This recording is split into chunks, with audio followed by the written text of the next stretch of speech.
E estamos de volta, se você não me conhece, eu sou a Gabi e eu tô aqui com a minha irmã Isabela e nós viemos comentar o segundo episódio da adaptação pra Netflix de Sombra e Ossos.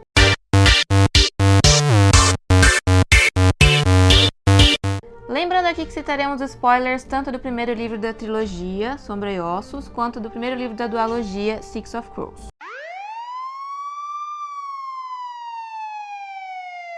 Se você não sabe do que estamos falando, já temos alguns vídeos sobre o Grishaverso aqui no canal e vamos deixar aqui nos cards para vocês acessarem. E finalmente tivemos nossos pedidos atendidos e o Ben Barnes apareceu, um close bem grande de frente do rosto dele.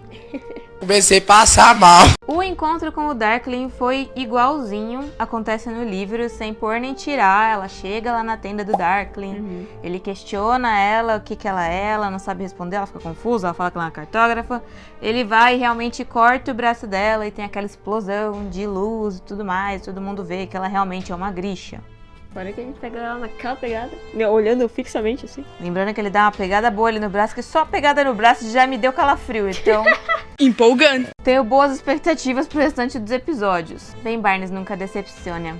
Reizinho, né, amores? E durante esse encontro, eles acabam questionando ela se ela nunca foi testada, né? Pra saber qual era o poder dela. E ela revela que ela não foi testada. Ela fugiu com o mal, se escondeu da pessoa que ia testar eles.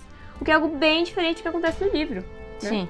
No livro, eles são testados quando eles são crianças, mas o Mali começa a gritar meio desesperado quando ele tá sendo testado, e isso faz a Lina ficar com muito medo de acabar sendo levada por aqueles Grishas, né, dela ter algum poder Grisha. Eu acho que no fundo ela tem consciência desse poder, mas ela não quer admitir nem mesmo pra ela. Isso faz com que ela enterre esse poder muito profundamente nela, de modo que quando o Grisha faz o teste ali, tenta chamar o poder, né, aflorar o poder, ela consegue bloquear isso quando ela é criança ainda. E aí eles acham que ela não tem poder nenhum, que ela é uma criança comum. Então é basicamente isso que acontece no livro, e aqui na série é um pouco diferente, o que na série faz mais sentido pra mim. Sim. Porque faz muito mais sentido uma criança se esconder de um Grisha do que um Grisha que é poderoso e tá acostumado a testar crianças conseguir ser enganado por uma criança, mesmo que ela seja uma criança muito poderosa, sabe? Inclusive, outra parte que é bastante parecida com como é descrito no livro é a viagem da Alina até os Alta, né? Que é o palácio onde vive o rei, os Grishas mais importantes e tudo mais.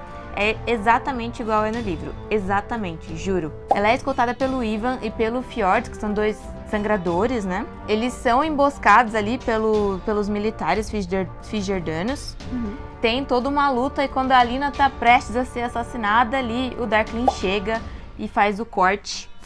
Com o poder dele ali, corta o Fisjardano no meio ali. Bem triunfal, as sombras se erguem, ele parece um cavalo negro. Aliás, o CGI das sombras tá excelente, cara, porque olha, tá perfeito. Darkling chega toda na panca, cê é bichão mesmo, hein? E aí ele salva a Alina e ele escolta ela pessoalmente até chegar nos Alta ali. E é exatamente o que acontece também. A única coisa que é um pouquinho diferente é a interação deles ali durante essa viagem que ele tá escoltando a Alina, né? No livro, ele menciona que o Herégere Negro, que foi responsável pela criação da dobra, era um ancestral dele, por isso que era um conjurador de sombras, assim como ele. Na série, o Herégere Negro é mencionado como o criador da dobra de sombras por outra pessoa, mas não tem nenhuma relação com o Darkling, não ficou explícito isso na série ainda. Essa discussão que ele tem com ela é mais sobre ela não querer ser Grisha e ele falando, você tem que ser Grisha, é seu dom, não tem como você ignorar isso. É só isso que acontece, essa parte. Quanto à adaptação de Sombra e Ossos, não temos o que falar 10 de 10 até aqui.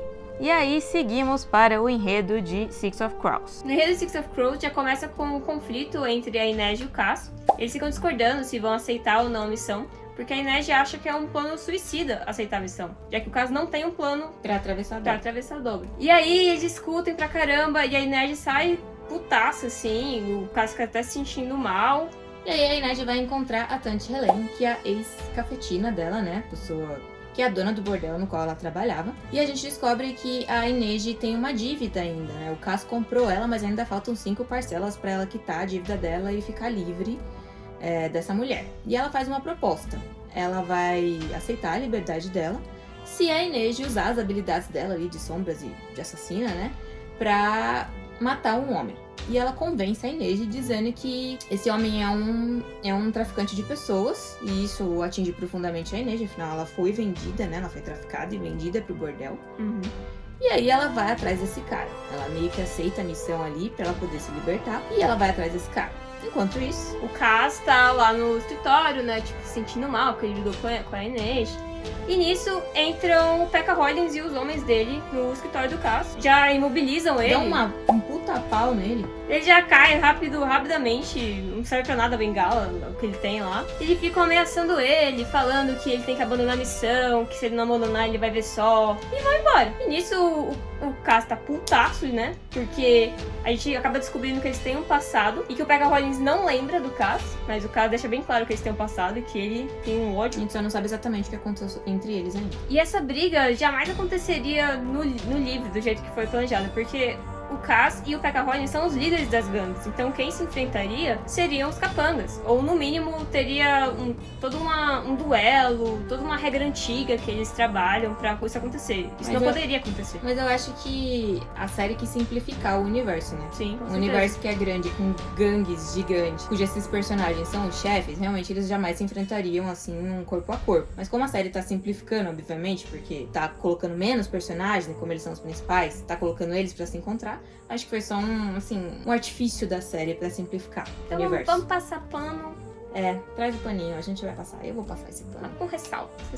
Uhum. E aí o Cass acaba encontrando o Jasper. O Jasper, cara, é meu crush. O Jasper é a melhor coisa desse episódio. Sim. E ele o ator é muito carismático. E ele é um alívio cômico, mas ele não tem como não olhar pra ele. Ele rouba a cena em qualquer cena que ele tá. Nisso, o Cass acaba recebendo uma pista de encontrar esse tal de condutor que é capaz de atravessar pessoas pela dobra, refugiados e pessoas do tipo. E nisso, eles vão ter que ir até o Palácio da Esmeralda, que é do Pekka Rollins, o É inimigo. o território dele ali. Exatamente, o inimigo do Cass. E nisso é uma cena muito engraçada, porque o Jasper fica tentando distrair os guardas pro Cass poder entrar.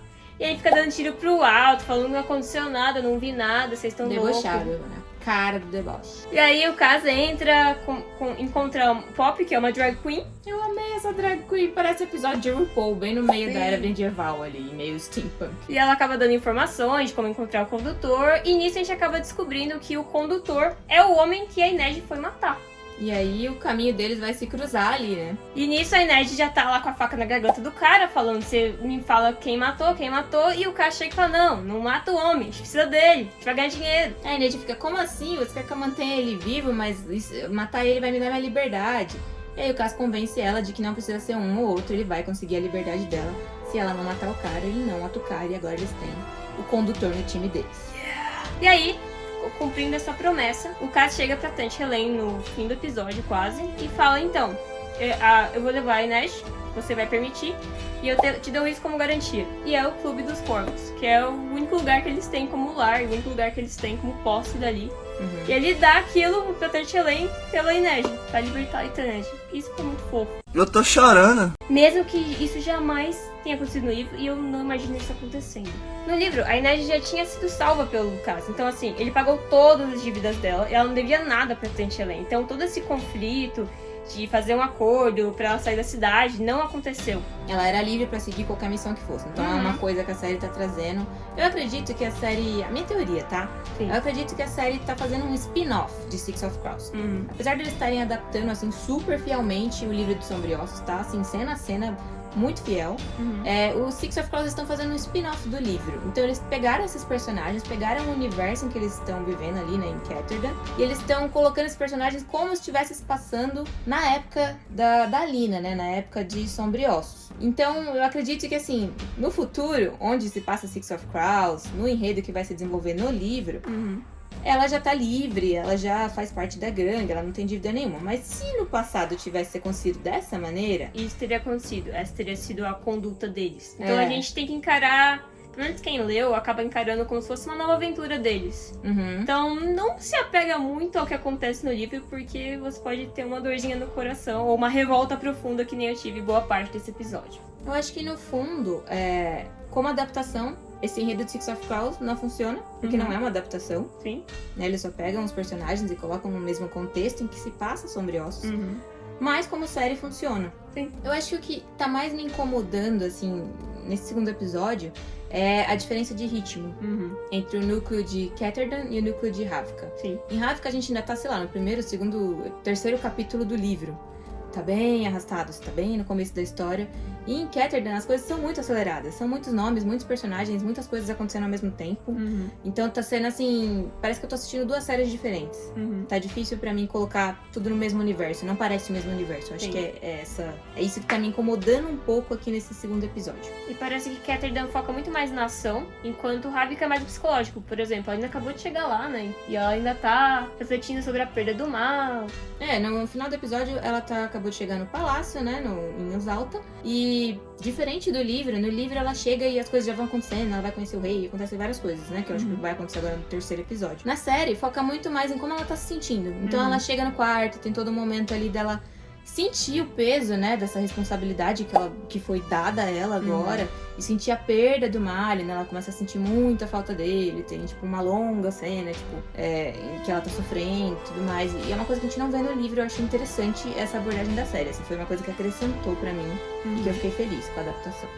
Também achei interessante que no livro a gente vê tudo da perspectiva da Alina, e na série a gente tá vendo muito mais a perspectiva do Marley, que é uma coisa que ele vai falar pra ela mais pra frente, que ele se sentiu desolado, que ele ficou desesperado, que ele quis ir atrás dela, mas aqui na série a gente tá vendo isso, né? A gente tá vendo a reação dele, então eu achei isso bem enriquecedor, assim, pra história. Sim. A gente vê ele desolado, a gente vê ele sofrendo, ele quer abandonar o exército ali e ir atrás dela, e os amigos dele conversam, não, cara, pelo amor de Deus, volta aqui, você vai ser enforcado, você não vai fazer bem pra ninguém, e ele é convencido a ficar ali e tal, mas a gente vê esse luto dele também, a gente vê como ele se importa com a Alina, né, porque no livro parece que ele não se importa, né, parece que ele meio que, beleza, tipo, é amiga só, assim, mas na série esse peso tá vindo, assim, muito maior pra mim. Dá pra torcer pelo Marley, eu sei, você que viu meu primeiro vídeo, ela tá falando, bonita, dá pra torcer pelo Marley agora. Mas dá pra torcer pelo Marley, dá pra chipar esse casal, talvez, não sei se eu cheguei nesse ponto ainda, porque o Darkly ainda mora muito forte no meu coração peludo e negro. Eu acho que eu tô começando a gostar do Marley, vamos dizer assim, eu acho que esse é o saldo do 2º episódio, que eu estou começando a gostar do Marley. Eu espero que dê pra gente conseguir colocar esses 2 núcleos juntos, assim, que isso pare de me incomodar, eu espero que eu consiga ficar imersa ali na história a partir desse 3º episódio. E eu acho que o saldo, por enquanto, tá positivo. A adaptação de Sombriossos, que funciona como adaptação e como série, tá sendo 10 de 10. E a de Six of Crows, 6,5, 7. é só pra passar de ano mesmo, pelo Jasper. Tinha sido um pouquinho generoso. E pela Drag Queen, que só Exato. faltou...